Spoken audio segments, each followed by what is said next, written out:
ఎన్నికల ఫలితాల తర్వాత వైసీపీ నాయకులు చాలా మంది పార్టీలు వీడుతున్నారు. టీడీపీ లేదా జనసేనలోకి జంప్ అయిపోతున్నారు. చివరికి జగన్ కు అత్యంత దగ్గరి బంధువు బాలినేని కూడా జనసేనలోకి వెళ్లిపోయాడు. ఈ సందర్భంగా మీడియా ప్రతినిధులు సీనియర్ నాయకులు పార్టీ మారుతున్నారని మీ స్పందన ఏంటి అని జగన్ ను ప్రశ్నించారు. ఈ ప్రశ్నకి కడప యాసలో జగన్ వెటకారంగా సమాధానమిచ్చారు. యా సీనియర్లు పోతుండారు, ఎవరు పోతుండారు, ఏమవుతుందా అని స్పందించారు.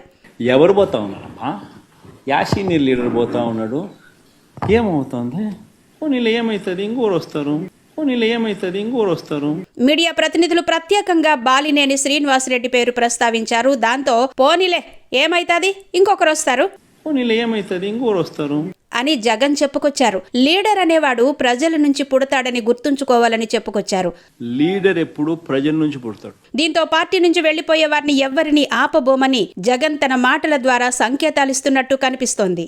నీళ్ళు ఏమవుతుంది, ఇంకోరు వస్తారు.